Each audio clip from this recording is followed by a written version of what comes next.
Hey, Lighting, have you heard?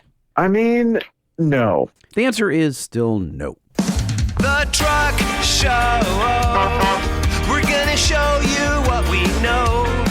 We're gonna answer what the truck, 'cause truck rhymes with the Truck Show. We have the lifted, we have the lowered, and everything in between. We'll talk about trucks that run on diesel and the ones that run on gasoline. The Truck Show, the Truck Show, the Truck Show, whoa, whoa. It's the Truck Show with your hosts, Lightning and Holman. This episode of the Truck Show podcast, Have You Heard?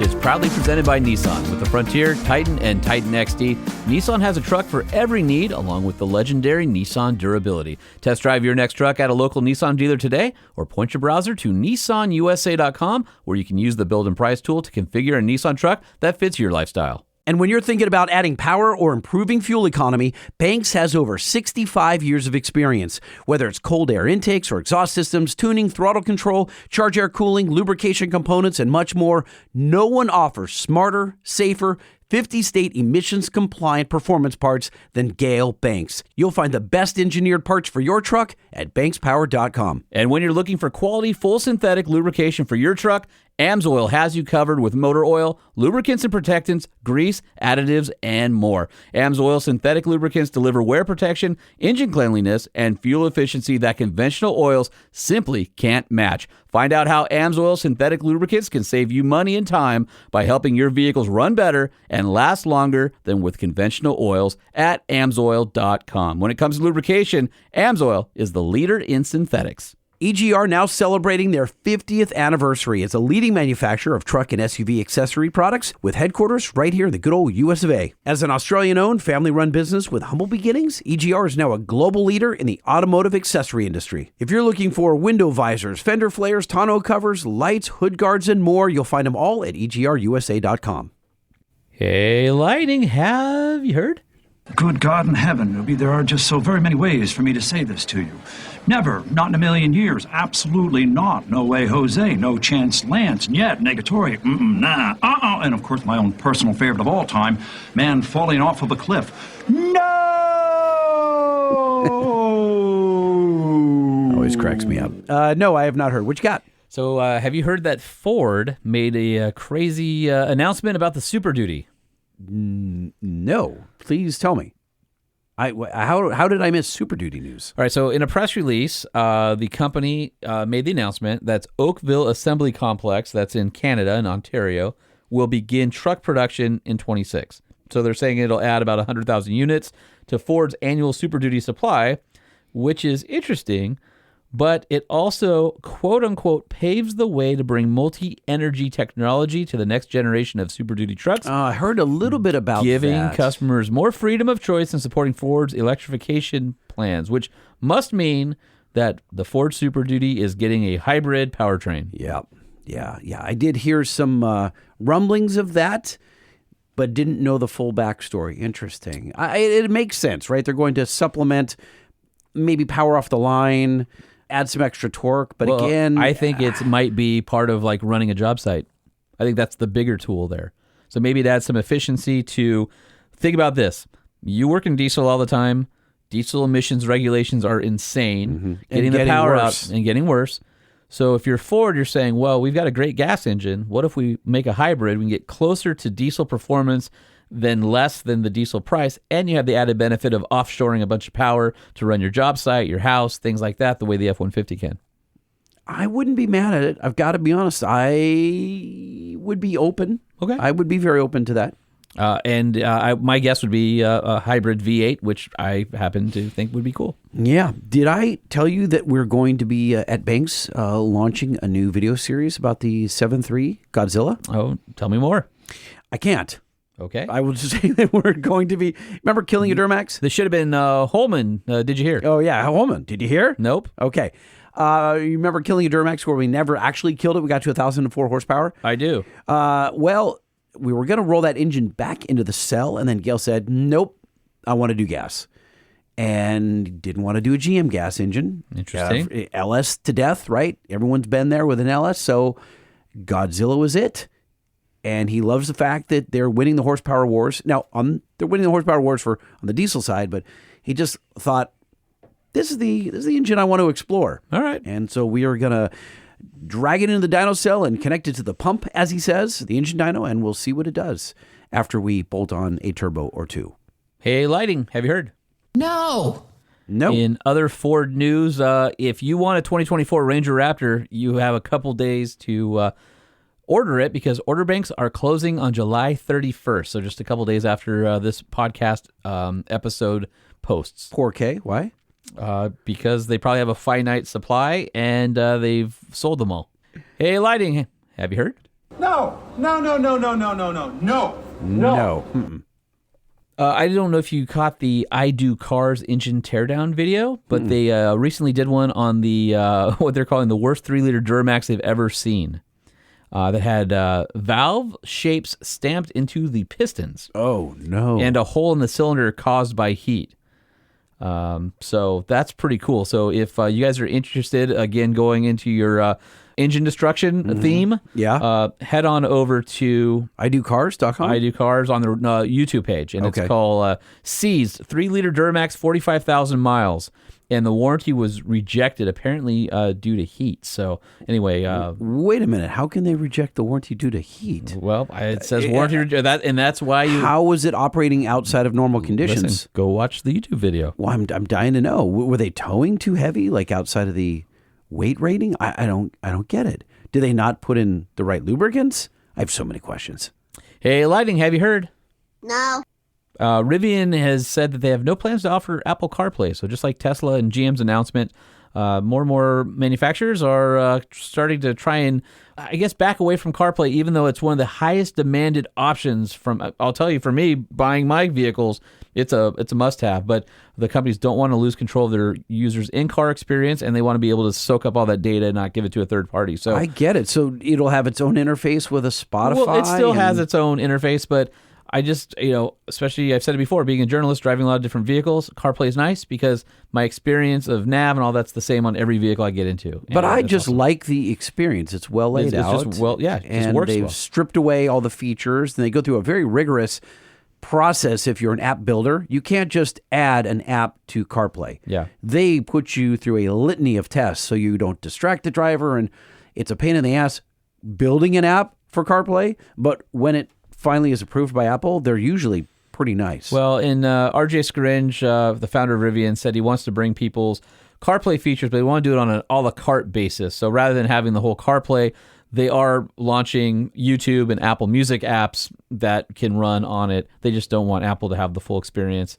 So anyway, take it for what it is. I like it. I hope it stays. And I know there's a lot of manufacturers out there committed to it. I do too. Hey, Holman, have you heard? Yes. There's a recall on my truck. Yes, I did hear. FCA US LLC has decided that certain 22 Ram 1500 vehicles failed to conform to federal motor vehicle safety standard for rear visibility. What? Is that the camera? Why, yes, it is. The radio software in your vehicle may prevent the rear view camera signal from passing through to the media screen. A rear view camera image that does not display decreases the driver's visibility, increasing the risk of crash. Did you mess with your head unit at all? Here's the good news. Your vehicle has already been remedied. So must have been an over-the-air software update or something? As much as I hate Big Brother reaching into my vehicle without me knowing, this part is kind of cool. According to our service records, the radio in your vehicle has already been reprogrammed remotely using our firmware over-the-air technology. Therefore, your vehicle has been remedied. So pretty much a nothing burger. Thanks for reaching out, Stellantis. So, Lightning, have you heard?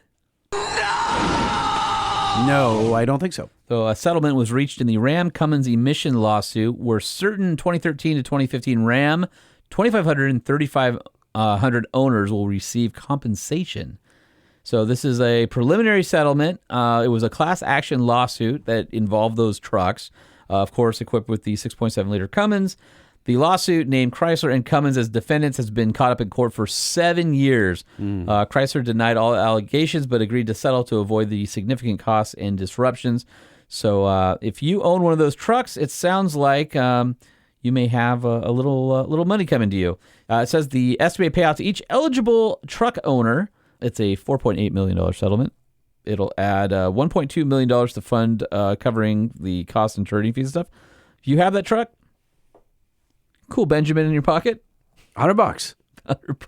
$100 is.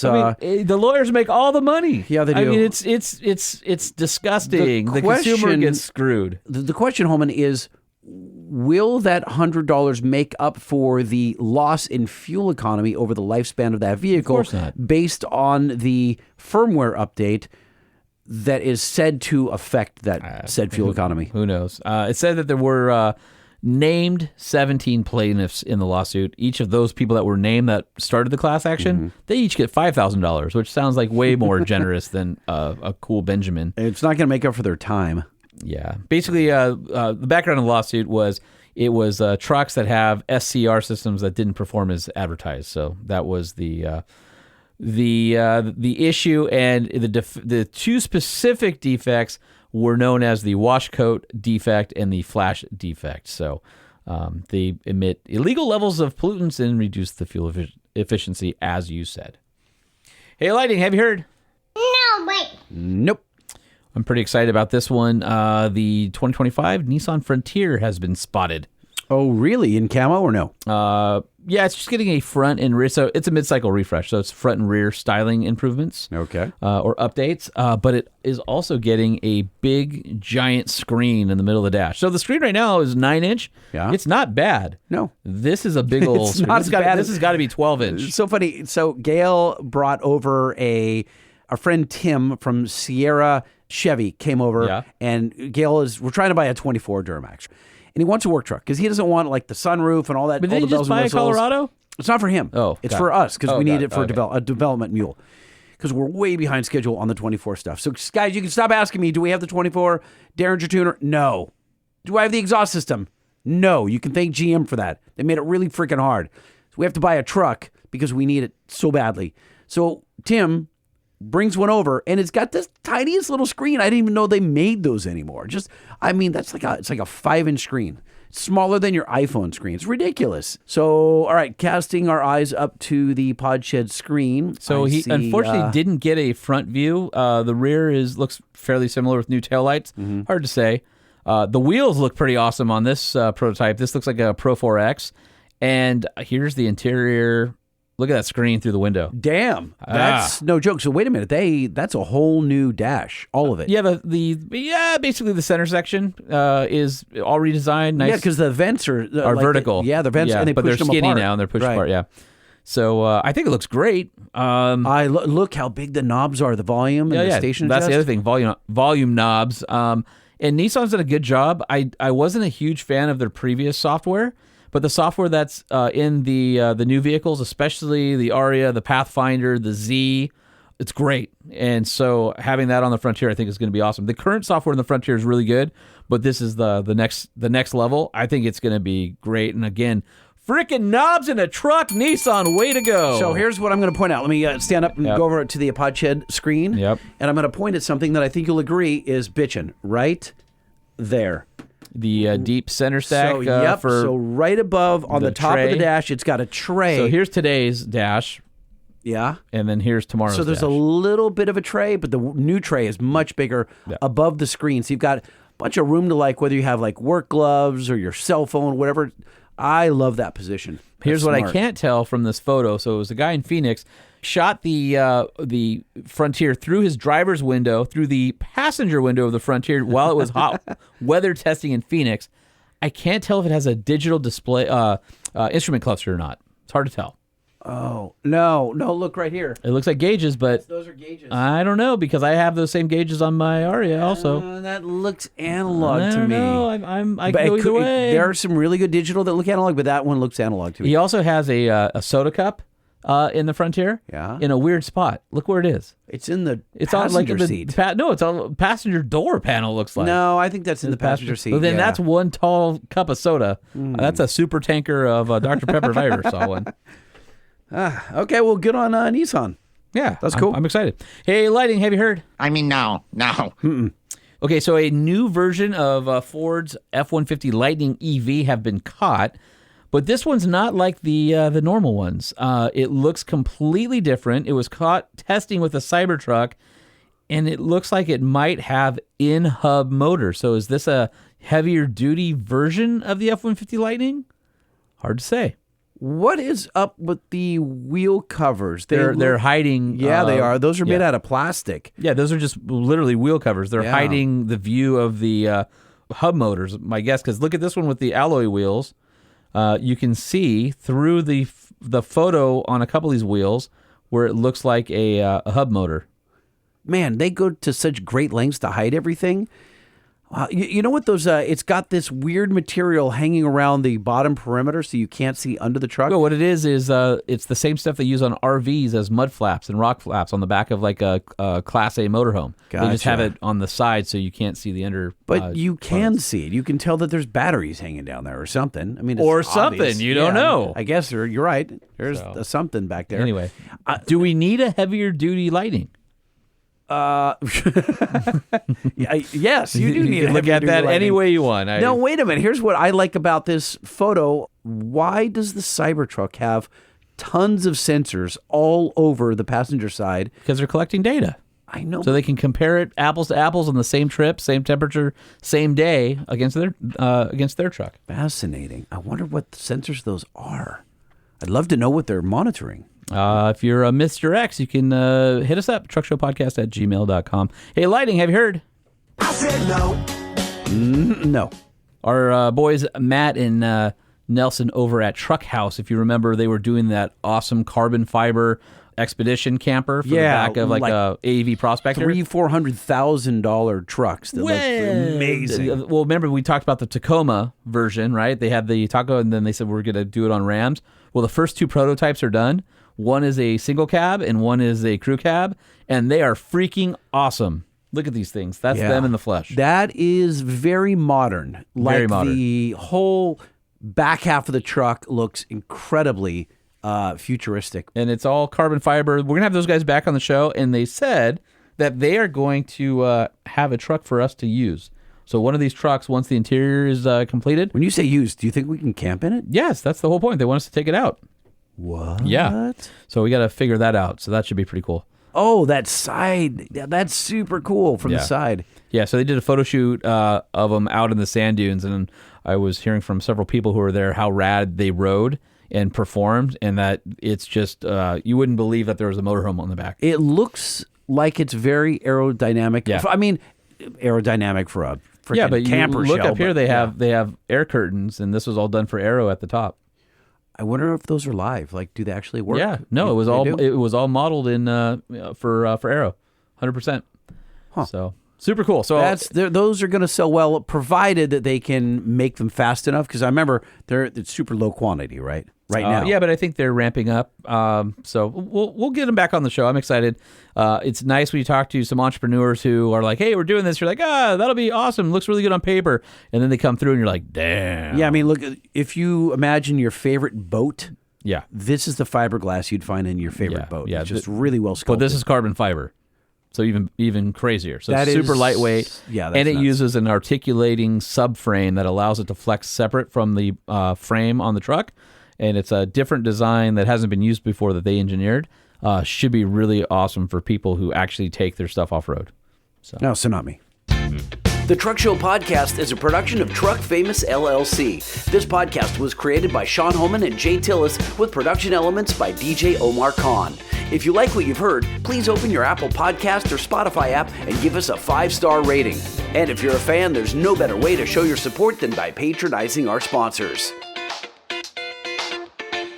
Some vehicles may have been harmed during the making of this podcast.